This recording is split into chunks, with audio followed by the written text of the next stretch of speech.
రంగారెడ్డి జిల్లా ఇబ్రహీపట్నం మండలం బొంగులూరు శ్రీ చైతన్య కళాశాలకు ఎలాంటి అనుమతులు లేకుండానే అడ్మిషన్స్ తీసుకుంటున్నారంటూ శ్రీ చైతన్య కళాశాల ముందు ఎస్ఎఫ్ఐ విద్యార్థి సంఘాల నాయకులు ధర్నా చేపట్టారు. పర్మిషన్ లేకుండా లక్షల రూపాయలు ఫీజులు వసూలు చేస్తున్న శ్రీ చైతన్య కళాశాల యాజమాన్యంపై తక్షణమే ప్రభుత్వం చర్యలు తీసుకోవాలని విద్యార్థి సంఘ నాయకుల ప్రభుత్వాన్ని డిమాండ్ చేశారు.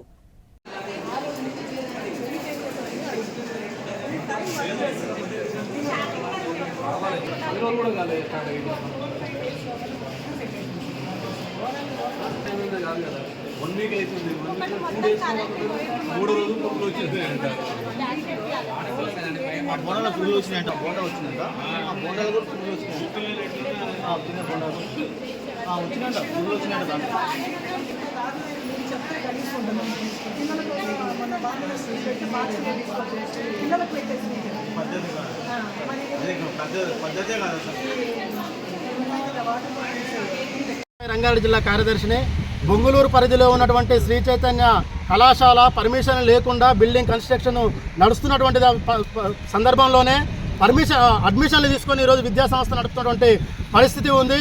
శ్రీ చైతన్య ఇక్కడే కాదు, రంగారెడ్డి జిల్లాలో అనేక చోట్ల పర్మిషన్ లేకుండా విద్యార్థులను చేర్చుకొని విద్యార్థుల జీవితాలతో చెలగాట మారుతున్నటువంటి పరిస్థితి ఉంది. ఇక్కడ ఉన్నటువంటి అధికారులు కానీ డిఐఓ కావచ్చు, ఇంటర్మీడియట్ బోర్డు కావచ్చు, ప్రభుత్వ అధికారులు ఏం చేస్తున్నారని చెప్పేసి ఎస్ఎఫ్ఐగా ప్రశ్నిస్తూ ఉన్నాం. ఇప్పటికే శ్రీ చైతన్య విద్యా సంస్థలు అనేక మంది విద్యార్థులు ఆత్మహత్య చేసుకొని చనిపోతున్నటువంటి పరిస్థితి ఉంది. అట్లాంటి సందర్భంలో ఈరోజు పర్మిషన్ లేకుండా మనం చూస్తే బిల్డింగ్ మొత్తం కన్స్ట్రక్షన్ నడుస్తూ ఉంది. ఎక్కడ కూడా తరగతి గదులు పూర్తి కాలేదు, అడ్మిషన్లు తీసుకుంటా ఉన్నారు. ఏ విధంగా అడ్మిషన్లు తీసుకుంటారని చెప్పేసి ప్రశ్నిస్తూ ఉన్నాం. వాటితో పాటు ఇప్పటికే అధికారులకు మేము సమాచారం ఇచ్చున్నాం, ఎందుకు స్పందించలేదని చెప్పేసి అడుగుతా ఉన్నాం. ఇప్పటికే కార్పొరేట్ శ్రీ చైతన్య విద్యా సంస్థల్ని లేకుండా చేస్తామని చెప్పేసి అనేక ప్రభుత్వాలు ప్రలోభాలు పలికాయి. నేటికి ఎందుకు ఇంకా స్పందించలేదని ప్రశ్నిస్తూ ఉన్నాం. దానితో పాటు ఇప్పటికే డిఐఓకి ఇచ్చినాం, తర్వాత ఇంటర్మీడియట్ బోర్డుకి ఇచ్చాం, ఎందుకు కలెక్టర్ గారు కూడా ఇచ్చాం, ఎందుకు స్పందించలేదని అడుగుతా ఉన్నాం.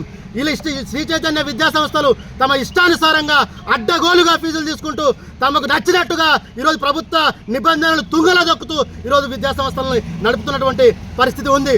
కాబట్టి వెంటనే శ్రీ చైతన్య విద్యా సంస్థని, బొంగులూరు పరిధిలో శ్రీ చైతన్య విద్యా సంస్థని వెంటనే సీజ్ చేయాలని చెప్పేసి ఎస్ఎఫ్ఐగా డిమాండ్ చేస్తూ ఉన్నాం.